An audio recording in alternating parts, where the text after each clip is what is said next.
What is up, everybody? Welcome back to the Stout and Out Show, your one-stop shop for all things MMA bets, breakdowns, and predictions.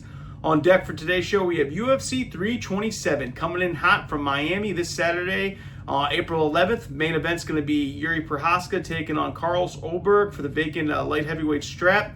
Should be a good one, but obviously before we get into that, we're going to break down each fight by fight, starting with the prelims. And let's rock and roll. Also, if you missed last week, we went 7-6. Not the best card we've ever done in the world, but certainly not the worst either. We're still 63% of the year, and we're going to keep chugging along. All right, so let's get into it. First fight of the night.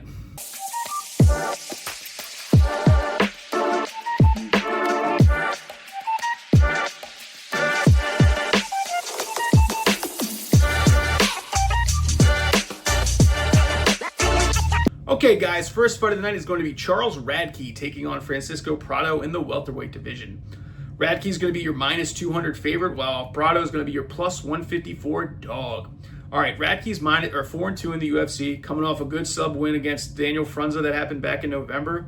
If you guys haven't watched his fights before, he has fights with the pace. His foot is super on the gas, right? Relentless pressure, always moving forward, and he's always trying to push his opponents back to the cage. He carries a real knockout ability in both hands, especially when he does dirty boxing or in the clinch. Very, very good in close-range brawls. He's willing to eat shots, to give one, doesn't fold easily. I know that kind of doesn't work in the long run in terms of that, but hey, if it works for him, he's 4-2, so it's got to be doing something. He shows flashes of opportunistic submissions and scrambles. He can get it done on the ground. My big takeaways from him is, again, he gets hit clean due to his over-aggressive style. He can be predictable. He's got that leans super heavy on the boxing style and boxing entries, and sometimes leans too much into brawling instead of adjusting mid-game plan.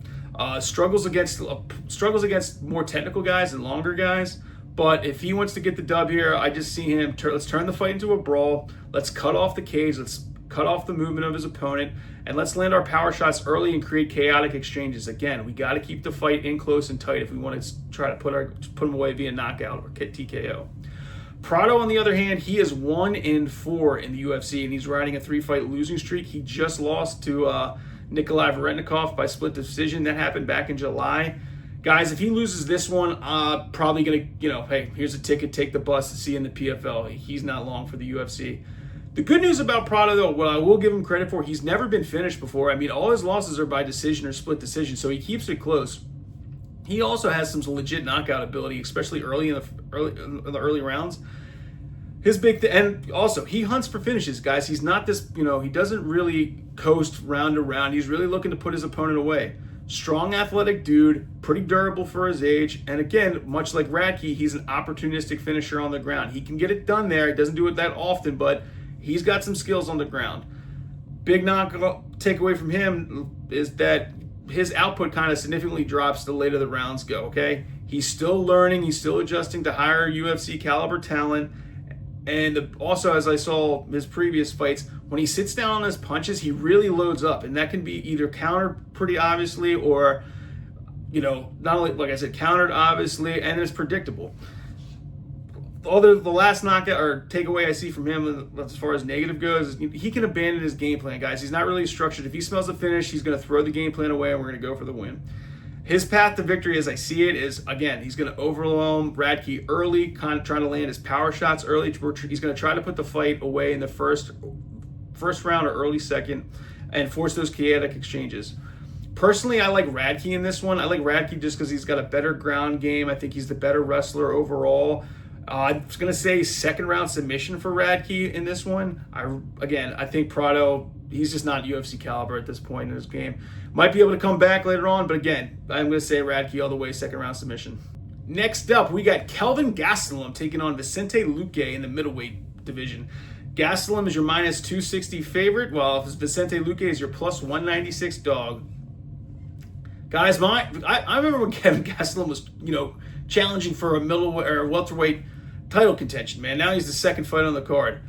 I still, I got some hope for him, but we'll see how this goes. He's 14-10-1 in the UFC. Diz coming off a unanimous decision win against Dustin Stoltzfus that happened in September. Pretty good hands for his age and, throughout his UFC career. Especially he's got that signature left hand, which his opponents have to look out for. He can definitely put your lights out with that one. Pretty good, strong takedown defense. Very, very solid wrestling. And he's fought pretty much a who's who of the middleweight division. You know, he's definitely got some experience in, you know, as far as fighting top caliber guys. Even though he's lost the majority of them, he fought Izzy. He's fought, you know, a bunch of guys in that level of the tier of UFC. So Vicente Luque is not going to show him anything new. Very tricky angles. He's a southpaw guy. Pretty hard to game plan in that aspect.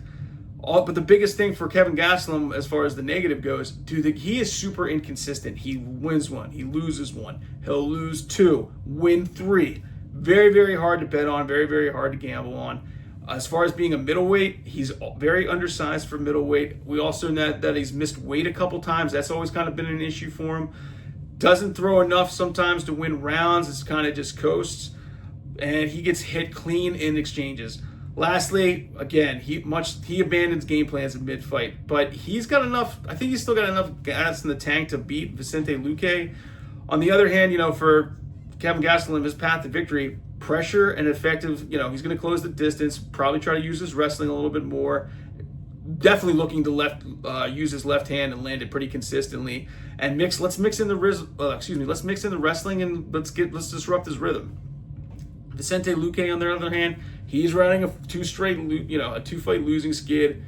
Just coming off unanimous decision against Joel Alvarez. That happened in October, and he's 2-3 in his last 5. I mean, Vicente Luque is reaching close to the end zone here, guys. I don't think he's got much left in the gas tank. You know, another guy who's super inconsistent. On the plus side, he's got legit submission ability, pretty good KO power. If you got to look on the ground, his darts chokes, definitely one of the top in the middleweight division. He can really catch his guys with that. Devastating knees, especially and the elbows, especially in the clinch and close range. And when he smells blood in the water in terms of his opponents being hurt, he goes for it, man. He is going to come for your soul. The negative on Vicente Luque, he absorbs a lot of damage. You know, his durability over recent years, he's definitely slowed down as he's gotten older and he's gotten more fights in the books. Against faster and more technical fighters, he can struggle. And the big thing against him going against Kevin Gastelum, which is going to be a kind of an issue, he struggles against really strong grapplers, which is exactly Kevin Gastelum's game plan. If I'm going to go, but for his path to victory, again, he's got to pressure Gastelum as well, right? Got to land some very damaging strikes in the clinch or dirty boxing and look for those solid knees up the middle. And if he can finish it, let's do it. Let's not try to coast. Let's not try to win the rounds. Let's really try to put him in and out of there. I like Gastelum here personally. I think Gastelum's got more gas in the tank in terms of both of their end of their careers. I know Gastelum, again, he's shown that he can still win at a pretty mid-level clip. He's not. I don't think he's challenging for the belt anytime soon or if ever again. But again, he can fight. He can kind of be the gatekeeper for the middleweight division. Very good. His big thing is, A, is he going to come in shape? And then B, which Kevin Gastelum's going to show up for the night? I'm going to say he's going to win this one. I think it's going to go the distance. I don't smell a finish in this fight, but I definitely think I like Gastelum for the win here.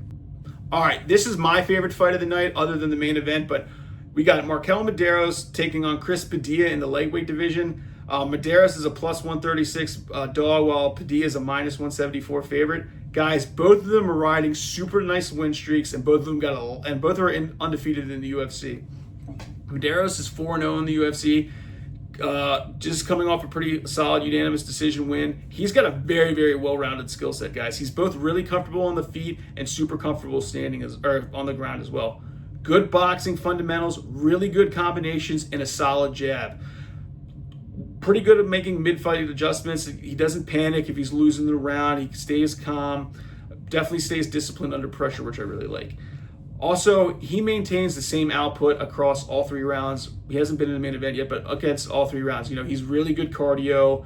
He doesn't dump in the first round, second round. Biggest knock on him, on the other hand, he's more of an accumulation striker, like a volume guy than a finisher. He can allow the opponents to dictate the pace, and he can be tested against stronger grapplers. Sometimes he doesn't throw enough to clearly win the rounds, and when you leave it to the hands of the judges, and as everybody knows, that's anybody's guess who's going to win. That's kind of my big knock on him, and he doesn't always capitalize when his opponents are hurt. If in order for him to win this one, he's got to keep the fight more technical and controlled, use his jab and movement more effectively. Let's mix in some timely takedowns. Let's not really strictly keep it on the feet. And let's avoid firefights in these big exchanges, okay? We got to pick our shots. We got to be selective and accurate, and let's try to put him down. Padilla, on the other hand, great sub win. He's coming off of a win as well. He's riding a 9-fight win streak. Very good opportunistic finisher. He can finish you in a variety of chokes, especially doesn't matter what kind of transition he's looking at. Very active during the transitions as well. He is able to hold down his opponents, especially in the lightweight division, not with ease, but he knows what he's doing on the ground, right? He's always hunting for positional control, always hunting for those submissions, okay? He does not waste energy on the ground. He's really effective at initiating grappling, especially when he has his opponents up against the cages. Really good hip tosses, really good body locks and trips. The big thing I see against him for Padilla, he really lacks polish and confidence on the feet. He's not where he wants to be as far as striking. Obviously, he's got some time to grow, but he can get hit clean, especially he gets hit clean when he enters range of his opponents. Sometimes, although as far as knocking on the ground is like a takeaway and a negative takeaway in that, he does sacrifice some position for submissions. But again, that's going to come with time as you get more and more fights under your belt, right? Also, his opponents, and everybody knows, especially if you read the scouting report, his game plan relies heavily on getting you to the ground. That can be predictable at times, but hey, if you can't stop it, then you can't stop it. Obviously, his path to victory, let's turn the fight into a grappling battle, guys. I know I'm better on the ground than Mederos. Let's prove it. Let's force the scrambles. Let's force the chaotic transitions. If I can feel like I can take your back in the transitions, or I can get you in an uncomfortable position and so I can lock in a choke or an armbar, we're going to rock and roll. Okay. Lastly, let's secure top control if we can get it. He's got pretty heavy hips. He can maintain control. That's what he's going to be looking for. No problem. Lastly, he's going to try to neutralize Mederos' striking. Again, put him up against the cage. Let's try to get a body lock. Let's get some trips. Utilize our clinch and some dirty boxing. If I'm going with this one, I'm saying Padilla's going to win this one. I think his ground game's way better, and if he's able to get Mederos to the ground, I think it's lights out at that point. So I'm going to say second round submission. I'm going to say first round, they're going to, obviously they're going to feel each other out. He's going to kind of test the waters and how he can take Mederos to the ground. But I feel like once he gets that timing and once he gets the ability, kind of sizes him up in terms of strength-wise, take him to the ground, second round submission. All right, next fight, we got Tatiana Suarez taking on Godiinez in the strawweight division. Suarez is not only number 2 ranked, but she's your minus 166 favorite, while Godiinez is your number 6 ranked, and she's a plus 130 dog. Guys, I'm off. This is another one. It's a pretty good fight, especially early on in the prelims, right? Suarez is 8-1. She's coming off a unanimous decision win against Amanda Lemos. That happened in 2025. She's never been finished, and her wrestling is elite of the elite, and especially in the strawweight division, okay? She's probably arguably the best offensive wrestler in the strawweight division, as I said, okay? She advances position effortlessly. Really good, especially when she gets top position. She's going to rain down ground and pound, elbows and fists like you wouldn't believe, and her opponent's going to wish they were somewhere else, okay? Really good in terms of tactical positioning. She makes really good, smart positional advances, and she's able to control really well. Big knock on her, obviously, the long layoffs, okay? She's got a pretty good history of injuries, okay, which have disrupted some momentum, but hey, what are you going to do? Her striking's still in the developmental phases. It's not her primary weapon. Obviously, she's going to look to get you to the ground, but, again, that can be predictable, that we can plan for that. Especially Godiinez, who's a great wrestler herself. But again, here's the questions that I have too. You're facing a long layoff, and now we're just going to see, hey, is your cardio good? Is ring rust real? Is that going to be an issue going in? Because Godiinez is for real, man. That is one person, you can't, that's not a layup fight for her at all. Like I said, she's 9. Godiinez, her record really doesn't reflect it as much, but she's 9-5 in the UFC. She's coming off a great win against Jessica Andrade that happened in the summer. She's never been finished, and again, really good at wrestling. Strong entries, great balance, really good control. She's able to win rounds effectively, especially when she can dictate the pace. If you guys saw, I think it was like 2 fights ago, dude, she can eat a shot too, man. She's eats some bombs and still keeps coming forward, okay? Really good cardio, like I said. She maintains steady output across all 3 rounds. She's really, reliable round winner, disciplined approach, really sticks to her game plan.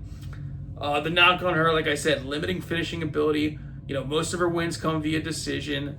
Striking ceiling, we already know it. It's, hey, I'm going to try to get you to the ground. But her chin's like rock solid, though.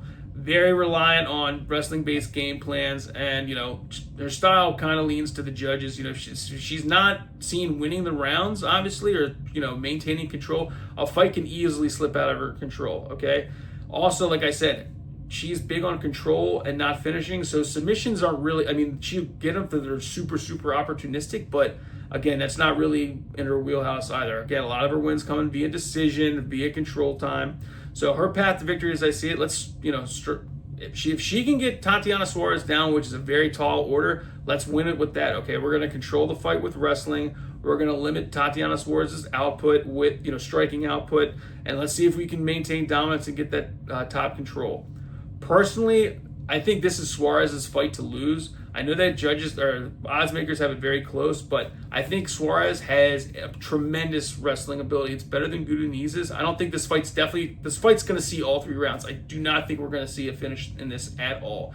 Actually, if I'm betting this, not only am I betting Suarez to win it, but I'm saying it not only goes all 3 rounds, I'm saying Suarez is going to win this fight via decision, okay?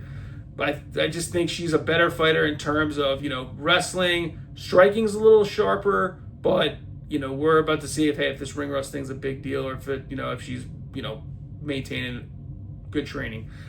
So that's what I got. I got Suarez winning it, going the distance. All right, next up in the lightweight division, we got Mateusz Gamrot taking on Esteban or Ribovics.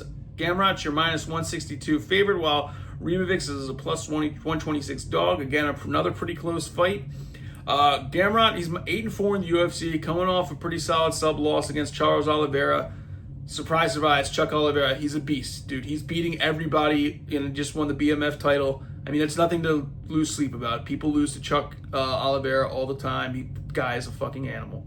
All right, for Gamrot, he's an elite wrestler, right? Great chain takedowns, good constant pressure, relentless attempts on trying to take you down. At first you don't succeed, Mateusz Gamrot is coming for your legs. He's coming for a single or a double leg, and he's going to get you to the ground.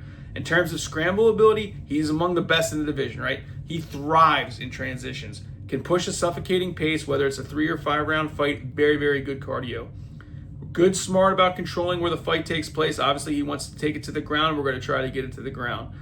Doesn't have a ton of knockout power, more of a volume guy. Doesn't have many knockout wins to his credit. Sometimes, he controls the fighter, but he controls his opponent, but he doesn't land significant damage, okay? In this day and age, as far as last couple of fights we've seen in terms of the referees, if you're controlling a guy but you're not landing damage, they're going to stand your ass up. That's happened countless cards ago, but it's kind of a thing more and more, okay? His fights, again, frequently go to the judges, so if you're not landing damage and there's no clear, blood or bruising on your opponent's face, that can slip away from you, okay? Very scramble heavy style, and that can sometimes lead to reversals, but again, Ribovics, again, he's 5-2 in the UFC, coming off a very good unanimous decision win against Elves Brenner that happened in August.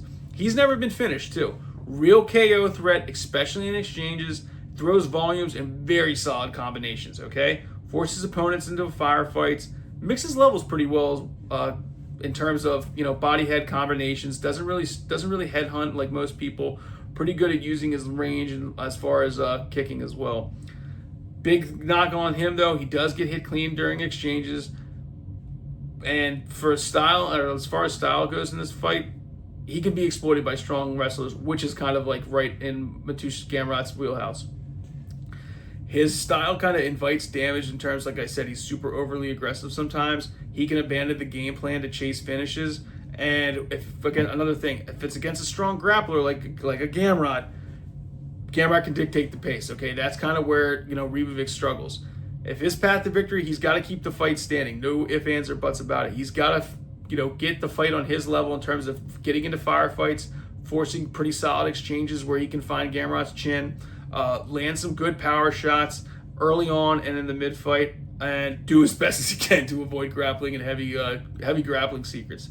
I think this is going to be Gamrot's fight to lose again. I think this style just doesn't match up well for Ribovics, okay? He's not a great grappler. He's not the worst in the world, but he's not as good as Mateusz Gamrot. I think Mateusz Gamrot's just going to take him down and hold him. Not so much lay and pray, but just enough to win all 3 rounds, get the decision win, Mateusz Gamrot, by decision via lay and pray wrestling, and not going to be the most exciting fight in the world, but that's where my money's going. Mateusz Gamrot for the win.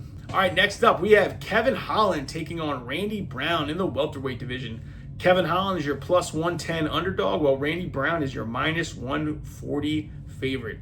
Kevin Holland, as we all know, has fought more times than I don't even know how long. He's 16, 12, and 1 in the UFC. He's just coming off unanimous decision loss to Mike Malott. That happened in October.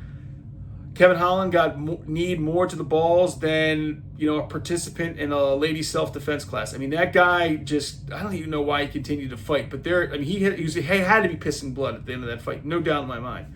He's riding a 2-fight losing streak. But in terms of welterweight, I know he switches back from welterweight and middleweight quite a bit, but welterweight is his fit. He's pretty good at, scrambling and defending takedowns because he's got a longer, stronger frame in the welterweight division. Pretty good KO power, and he can submit guys if the opportunity presents itself. His ground game is nothing to lose sleep about. It's pretty solid. Definitely comfortable in chaotic situations, obviously, because he's talking shit to you the whole time he's fighting, and can read openings and, capitalize quickly. The big knock on Kevin Holland is, again, if it's a super, super superior grappler, he can get controlled. Obviously, Hamzat fight consistently performs, consistency, his performance varies from fight to fight, guys, as we know. He's another one, win 1, lose 1, win 2, lose 2. It's frustrating, but, I like him in this one, though. Also, his style, I know he's got that kung fu style, so his hands are really left by his side. Obviously, they're not really uptight in a boxing guard. And sometimes he prioritizes the entertainment factor of the fight over structure. But, again, and he doesn't really, if his guy is more of the best example, Stephen Thompson was able to dictate the pace against Kevin Holland really, really well. Definitely able to dictate the range and kind of caught him off guard. But for Kevin Holland to win this one, he's got to keep the fight standing, use his reach, be super creative as we know he always is, and avoid these grappling exchanges. Randy Brown, on the other hand, he's 14-7 in the UFC, coming off a TKO loss to Gabriel Bonfim. That happened in November. He's one of the longer fighters in the division, right? Very tall, very good reach, mixes kicks and punches really well, especially in the clinch, guys. I've watched his knees and his elbows really solid in the clinch. Pretty good cardio, maintains pretty solid output through all 3 rounds. Downside for him, he definitely can get hit in exchange, hit clean in exchanges and firefights. When he's backed up against the cage, he really struggles to kind of, cut either, get out of that or just, he maintains the shots pretty well. His wrestling defense isn't the best, but hey, I don't think Kevin Holland's taking him to the ground anytime soon. That's not really Kevin Holland's bread and butter. Against top-tier opponents, again, he's still yet to improve himself. Kevin Holland's definitely a good benchmark for that. But I think Kevin Holland's got a little bit too much more in the bag in terms of his arsenal of his striking. Path to victory for Randy Brown, control the distance with his length. Let's land strikes at range, land them at range, or if we're going to be in clinch, let's get our knees and our elbows going. Avoid being pressured into exchanges, being backed up, and let's not let his opponent dictate the pace. But I think Kevin Holland, man, again, every time I think I got him figured and calculated in terms of betting, I'm like, okay, guys, he's on a 3-fight losing streak. He's definitely not losing or winning the next one. He's on a 2-fight losing streak. He's definitely not winning the next one. Boom, he fucking wins it, and then I lose money and I get all fired up. But again, then when I bet on him, he loses to fucking D-Rod, which nobody had on their bingo card. Well, at least I didn't have it on my bingo card. But anyway, I'm saying Kevin Holland. I'm saying he's going to win this one via decision. I think it's going to go to the distance. I think he's a better striker. I think he can definitely outlast Randy Brown in firefights or catch him a couple times, maybe stumble him, but I'm saying Kevin Holland for the win on this one. All right, guys, in our featured prelim fight, we have Patricio Pitbull taking on Aaron Pico in the featherweight division. Pitbull is your plus 250 underdog, while Aaron Pico is your minus 340 favorite. Guys, we're, obviously Pitbull is definitely looking to make a statement run here. He's 1-1 in the UFC. Got a good unanimous decision win against Dan Ige that happened in July, but the only thing that kind of pisses me off in this fight is Pitbull is not in his prime. I think if he was in his prime, we would be having a lot different conversation, but it is what it is. He's looking to make a final run in the UFC.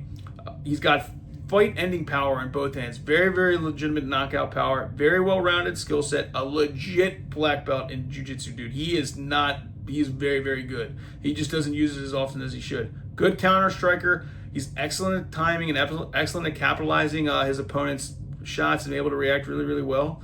And also, obviously everybody knows former Bellator champion. He's faced elite competition for years. Okay, he's seen the best of the best. Maybe not that the UFC's had to provide, but anybody else around the world, Pitbull's faced him. Okay, long career, a lot of tough fights. That can go against his durability at times. Did not have the greatest UFC debut, but neither did Aaron Pico. Path to victory, as I see it for Pitbull. Let's keep the fight at his pace. Let's land clean, powerful counters, and avoid high volume exchanges. Okay, let's mix in grappling strategically. If we can get Aaron Pico to the ground, maybe there's there is a possibility that we can get a submission. Not very likely. Aaron Pico, as everybody knows, is a world-class wrestler. He was about that life ever since he could walk. But again, he's coming off of a KO loss against Lerone Murphy that happened August. Was a highlight knockout, spinning back elbow, caught Pico directly in the face, end of story. Pico, that's one thing. I love Aaron Pico to death, especially when he came into Bellator, but I feel like he's got good power in both hands, don't get me wrong. Very, very good boxing. It's developed ever since he's came into Bellator to now, but he kind of abandons sometimes his wrestling. He's got elite wrestling base, guys. His wrestling is no joke, but sometimes I just feel like he just doesn't want to do that at all, Very good athletically. His speed, explosiveness, and his physical strength is nothing to joke about. He is coming into his prime years. He definitely can, put people away, as we've seen. Very good boxing combinations, okay? When he commits to grappling, his pressure is second to none, okay? The biggest knock on him is, like I said, is his durability concerns. The dude has been put away via knockout a couple times, so we got to question his chin if it's there. And Pitbull's got definitely power in both hands, like I said, that he's going to test it. If he finds the right button, he's going to turn your lights off pretty quick, okay? Pico, again, he leaves his chin exposed at times. He's still trying to prove himself against higher tier opponents, but again, featherweight. This is the featherweight division in the UFC. Dude, it is a murderer's row in the top 10. Okay, there's a lot of guys that are no joke that you got to really bring your A game against. Okay, the last knock I'll say against Pico is his game plan discipline is a little bit to be desired. Okay, he does not stick with wrestling as much as he should be. Okay, he is a world-class wrestler. Very, very good ability. If we can get our opponents to the ground, I don't see why he doesn't do that more often. But hey, if he can knock people out, let's go for it. But again, we got to stick with what works, okay? His path to victory, like I said, use your wrestling. You were awesome at wrestling. Let's use it. Let's take Pitbull to the ground. Let's do some ground and pound, okay? Let's get in comfortable exchanges rather than brawling and leaving our chin exposed and then losing Stout out money by getting knocked the fuck out, if people touch your chin. Also, in this point in his career, he is definitely more athletic than Pitbull, okay? He's faster, he's stronger. He just has to learn, or not has to learn, but he just has to keep his chin tucked. And if he swings for the fences, he's gonna probably get his lights out. But if he's calculated, accurate, he's definitely gonna win this fight. I think Pico wins this one via distance. I think that I don't see him knocking out Patricio, but if he sticks with the game plan in terms of let's use takedowns early and often, and let's not get in wildfire fights, I think it's his to lose. So Aaron Pico via decision, and that wraps up our prelim fights. And we are on to the main card. Hey everybody, just taking a quick break from the video to say if you like what you're seeing, like what you're hearing, please like, comment, and subscribe. Let me know how you're doing with the picks in the comment section, and don't forget to share the video. So again, look forward to seeing and hearing from you in the future, and on to the main card. All right, later. All right, we have arrived at the main card, and the first fight to set things off is Cub Swanson taking on Nate Landwehr in the featherweight division. Cub Swanson's a plus 108 dog, while Landwehr is a minus 138 favorite. This is Cub Swanson's swan song, pun intended, so to speak, last fight in the UFC before he puts the gloves down in the center of the cage. He's 15-10 in the UFC. He's coming off a great KO win against Billy Quarantello that happened in December, a little bit of ways ago, in December of 2024, I believe. Very unorthodox combinations, a lot of good spinning back fist, spinning attack, good angles, keeps things tricky and unpredictable. Really good fast pace. He's got elite competition. He's faced elite competition against all eras of the featherweight division. Really proven toughness. Can get hit. Does, his ground game's still a little bit left to be desired, but, again, he can survive and create opportunities on the ground. And his fight IQ is kind of off the charts. Like I said, he's seen everything in this division, right? Big thing for him is wear and tear over the years. is he durable? Can he still, take a shot to give a good one? His speed has declined with time. Obviously, he's gotten older. His, combinations aren't coming as fast as they should. He's seeing shots when they come at him, but can he get them out of the way in time? We don't know. And he can be controlled by strong wrestlers. Path to victory, as I see it for Cub, is basically keep the fight standing, use movement to create for creativity to outstrike his opponents, avoid prolonged damage, and control the tempo with his experience. Nate Landwehr, on the other hand, 5-5 in the UFC, coming off a KO loss against Morgan Charrier that happened back in July. And he's riding a 2-fight skid, guys. Constant forward movement, but breaks, and he can break opponents down mentally. If he gets hit, but he can come forward pretty good. Willing to absorb shots, to keep pushing, throws punches and bunches, and he's a big volume guy. He tries to overwhelm his opponents with a good volume of striking. Really dangerous in scrambles and, chases opportunistic submissions. I swear I can talk. Big downfall on Nate Landwehr is that he gets hit clean. A lot. He definitely leaves his chin exposed. I mean, he's got a good chin, but he eats a lot of shots, okay? His style leads to heavy punishment. So if it goes to the judges, man, sometimes it doesn't really look good for him because he just gets dropped. Not dropped, but he gets hit a lot. Not as polished as elite strikers. He's still working on his, stand-up game. Again, he eats one to give two, or eats two to give one. Very, very not really good defensively, okay? Especially, early in the fight, he's very vulnerable. He's been hurt before. He can get knocked down early in round one. And, he relies too much on his toughness rather than a structured game plan. His biggest path to victory, he's going to try to turn the fight into a war. He's going to push the pace, try to carry it over 3 rounds, at least past the first round, and make it a dogfight and just break his opponent via pressure and volume. Guys, I like Cub Swanson in this one. I know, he's the underdog. It's the last fight, but I think he's going to go out riding high and riding off into the sunset with the W. His combinations are better. I think he's better at striking. I think he's going to find Nate Landwehr's chin a little bit more than Nate Landwehr would find his. I think he's got just enough in the tank to get a good TKO or KO win. So I'm going to go Cub Swanson. I'm going to even say late round 1, early round 2 TKO, but Cub Swanson via stoppage TKO for the win. All right, up next in the light heavyweight division, we got number 10, Dominick Reyes, taking on number 12, Johnny Walker. Reyes is your minus 125 favorite, while Johnny Walker is a minus 102, slightly favored Johnny Walker. Guys, this is a battle of the chins as far as who can not get knocked out first. This fight is not going 3 rounds, no doubt in my mind, all right? Reyes, he's 9-5 in the UFC. He's coming off a KO loss against Carlos Ulberg that happened in September. Good thing about Reyes, he's got legit KO power, man. He's especially with his left hand, man. He can put your lights out. He creates awkward angles. He's a southpaw guy. Very dangerous in rounds 1 and 2. Especially when he's able to effectively control distance. And he's fought elite competition. Everybody's always going to go back to the time where he fought John Jones, and, for better or worse, at least in my camp, he beat John Jones. I know that's not how it looks in the record books, but, to a lot of experts, he definitely beat John Jones. I'm not saying I'm an expert, but I'm definitely saying he won that fight.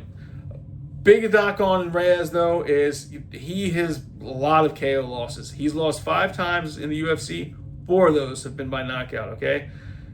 Could confidence be an issue as he goes into this fight? Maybe. As the fight goes into later rounds, his output kind of declines, and he struggles when he's pressured, okay? His path to victory, as I see it, he's got to control range early, land power shots before his opponent settles in, and avoid prolonged exchanges. If he leaves his chin exposed, it's lights out. Also, let's maintain our composure. Let's stay calm. Let's not, again, no firefights. Johnny Walker, on the other hand, he's 8-6-1. He's coming off a great win against Mijang Zhang that happened in August. Dude, I was betting the house against Johnny Walker in this, and he came out and he looked like the Johnny Walker of old. Really, really, really good. He's kind of finding his stride later on in the UFC. He's got that unorthodox striking, flying knees, spinning back elbows. His timing is super freaking awkward. And he can end the fight from anywhere, right? Definitely good on the ground, very, very good on the standing. Very difficult to deal with when he's at range. Improved composure, more measured in recent fights. It looks like he's taking it a little bit more seriously in terms of he's not there for entertainment value. He's going in there to get the fights away. He's not doing that stupid bullshit dancing in the middle of it. Very good in the clinch, dangerous weapons with his knees and his elbows. But the other thing is, again, much like Dominick Reyes, he's been knocked out. His last 3 losses have all been by KO. You know, he is not as durable as he once was. Okay, leaves openings in exchanges, and he can be inconsistent at times too. The Johnny Walker that fought Mi Zhang, is that the Johnny Walker that's going to show up to fight Dominick Reyes? That is always the big question. Okay, he's very, very hard to follow consistently in terms of wins and losses. And in terms of grappling, he can definitely be controlled by stronger grapplers. I do not think this is going to the ground. This is definitely going to wind up ending in a knockout by one of the two. Path to victory for Johnny Walker, as I see it, is he's got to control the distance early. Let's land his signature signature explosive strikes, whether it be, they got to be unpredictable. Let's avoid prolonged exchanges. Let's use our flying knees and our elbows to our advantage. Dominick Reyes hopefully won't see it coming, and maintain our composure. Guys, I'm going to say this fight ends, I'm going to say round 1, Johnny Walker for the win, TKO. I just think Reyes' chin is not there. I think it's gone. It's, again, 4 out of your 5 losses are by KO. It's not there anymore. I mean, the Ulberg fight alone, dude, I think he got out of there in the first minute or 2, but it was not good. I think this is going to set some things up, but this is what pissed me off about the light heavyweight division. Dominick Reyes, if he loses this fight, what does he get knocked down to, like maybe 14 or 15 in the rankings? But I'm saying Johnny Walker for the win by KO, round 1, end of story. Next up, in the heavyweight division, we got number 5 ranked Curtis Blaydes taking on the unranked but up-and-comer fan favorite Josh Hokit. Curtis Blaydes is your minus 136 favorite, while Josh Hokit is your plus 106 underdog. This is a huge test for Josh Hokit. Okay, this is no bullshit. Hope you put your money where your mouth is, because Curtis Blaydes is the real fucking deal, Holyfield, man. Especially, you're not going up against number 15 or 14. You were going around ranked against the number 5 ranked guy with an extremely solid wrestling base. He's 9-5 in the UFC. 9-5-1 in the UFC. Coming off a split decision win against Rizan Kuniev that happened in June. I believe going into that fight, Curtis Blaydes said he was hurt. He wasn't in the best shape in the world, but he was struggling to put Kuniev down in terms of wrestling. Blaydes has never been submitted, obviously, because his ground game and his wrestling are elite. Best pure wrestler at heavyweight by far in terms of chain takedowns. Okay, he is going to find a way to take you down. Once you're on the ground, he smothers you, top control, and very, very good hips. He's very hard to get off you, very hard for you to get back on your feet against him. Good grappling pace. You can outpace most heavyweights, especially in that arena when it comes to wrestling. But, and that's his strategy, right? He's going to commit to that strategy. He's a heavy wrestling-based guy. I could see within the first 30 seconds of this fight, him going against Hokit, tying him up on double underhooks, and then pushing him against the cage and looking to take him down, okay? But as we have seen, he's vulnerable during entries and exchanges. He has been knocked out when he's trying to get people down, whether it be knees or elbows. He had, again, durability issue is a big question, right? Is his chin still what it once was? Josh Hokit's got some heavy fucking hands, man. He can definitely, and he's got a good pace, especially in the early rounds. For Blaydes, his striking arsenal, very limited, very, very moderate, low level. We know he's going to try to look to take you down, so he doesn't really too much invest in standing up. And again, very predictable when it comes as far as for takedowns. For him to win, as far as Blaydes is concerned, he's got to impose his wrestling early, right? We know he's going to try to get Josh Hokit to the ground. He's got to control him on the ground. He's got to really make sure that he puts that top pressure on and does not let Hokit back to his feet. He's going to break, again, and let's see if we can break him with ground and pound. Josh Hokit, on the other hand, he's 3-0 in the UFC. Coming off a TKO win against Denzel Freeman that happened in January. While it was a good win, that was not the best performance in terms of opponents-wise. Denzel Freeman looked like he just didn't even belong in the UFC. Gassed out early. Just looked like his striking wasn't even there. Looked like he didn't even try. Really, really not the greatest thing in the world. Josh Hokit, for everybody who doesn't know, former NFL caliber player, former collegiate wrestler, really good athletically, high-level takedowns. He's good at positional control, and he's got pretty good explosiveness for a heavyweight. Not the biggest heavyweight in the world in terms of size and height, but definitely he's got some power in both hands, okay? He's still developing in terms of, striking and, MMA wrestling as it is, His skill set in terms of striking, it's still unrefined. It's still, it hasn't hit the ceiling. It's still in terms of striking, like, can it be better? Probably. I don't think it can get any worse. I mean, he's putting guys away. He's undefeated, but, in terms of pure stringing together combinations, he's got to work on that, okay? Definitely still learning how to manage MMA specific scenarios, whether like what positions to get in or get out of, in terms of where head placement, in terms of takedowns. And like I said, he can be vulnerable in grappling transitions. His path to victory, again, maybe not so much impose the wrestling early. Use it definitely, keep him guessing. But if he can keep it standing with Curtis Blades and defend the takedown, that's really saying something to his ability, right? Curtis Blades, again, number 5 ranked guy. And if he's having trouble taking you down, dude, you definitely belong there.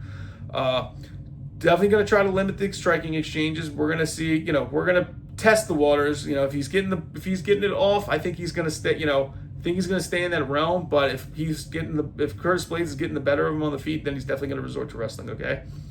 And let's use our physical strength to dominate.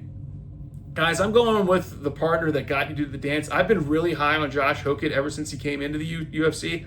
Personally, I thought he was going to be the guy to welcome Gabe Stevenson into the UFC, but that obviously is not happening. So I'm going to say Josh Hokett. I'm going to say he's going to get this done via TKO in round 2. That's going to be one of my bigger underdogs for the night. But yeah, I think Hokett's got enough to put away Curtis Blades. Curtis Blades, again, last fight, he did get the win. It wasn't the most exciting fight, but again, he's going to need to bring it for Josh Hokett because Hokett is hungry, and Lord knows if he wins, he's going to get that speech. He's going to come on the mic and, talk like a wrestler and, be extra savage when it comes to talking shit. So we're going to see on Saturday, but yeah, I got Josh Hokett for the win, second round TKO. And we are on to the co-main event of the night as we go back to the light heavyweight division. Number 6, Azamat Murzakanov taking on Paulo Costa, where for some reason the UFC website has him ranked number 14, but he is ranked number 14 in the middleweight division. I think this is his first step up to the light heavyweight division. Murzakanov is your minus 200 favorite, while Paulo Costa is your plus 154 dog. Murzakanov is undefeated. He's 7-0 in the UFC, coming off a great TKO win against Alexander Rasik that happened in October. This dude is a dog, okay? Fight-ending power, especially when he's, when he hits you with his hooks or he counters. Cuts distance really, really well. Cuts off the cage really good. He's hunting for that KO.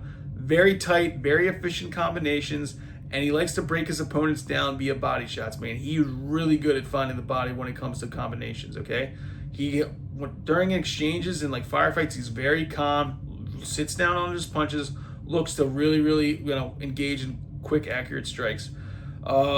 Can be low output at a couple times, again, he's looking for those really big shots. So, if he can kind of let LeBron slip away at times via, if he's not out doing volume striking, but again, he's looking for that precise one shot to sit you down, okay?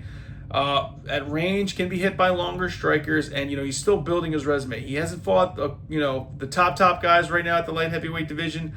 Paulo Costa, personally, I don't really think that does anything for you in terms of building your resume. He's a lighter guy coming up to a heavier division. But for Murzakanov, his path to victory, again, let's close the distance. Let's avoid our long-range striking and make us make this our kind of fight in terms of dirty boxing, work body-head combinations, and let's control the pace and the tempo. As we know, Costa is not a very, very good fighter when it comes to later round fights, especially in the later second and early third round fights. He mixes grappling when necessary, and another path to victory. He's got to mix the grappling when it's necessary. Paulo Costa, on the other hand, coming off unanimous decision win against Roman Kovalev that happened in July. He's 7-4 in the UFC. It hasn't been knocked out really since 2020, and that was against Izzy. And Izzy beat the shit out of him via really, really good kicks and really good combinations. But that's 6 years ago, and that's prime Izzy Adesanya, okay?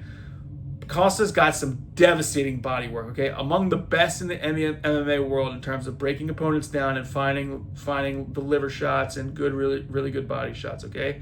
Constant forward movement, really good in clinch exchanges, dirty boxing, and he can absorb a shot too, man. He's got a pretty good chin. Again, he hasn't been knocked out in 6 years, okay? He's got some good power. I don't think it's Murzakanov power in both hands, but he's got the ability to knock you out. Like I said, as the fight gets longer in the game, he tends to take rounds off, very slower output.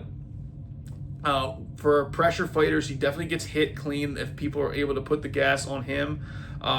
He relies pretty much more on pressure than he does power. And, he kind of like at times, he makes these tactical decisions that, leave you scratching your head. Especially against Luque Rockhold. I remember against that fight, both of them were gassed, but Rockhold was definitely in that fight at the end of the fight, man. He was almost, he was hunting for submissions, and Costa wasn't just like outclassing him by any means, but again, that's the cardio issue. Plus, I'm shooting this video on a Tuesday. Paulo Costa's got a knack for pulling out of fights or coming in injured or some bullshit excuse that he always gives it, that why he can't fight. So that's always like a 50-50 thing too, okay?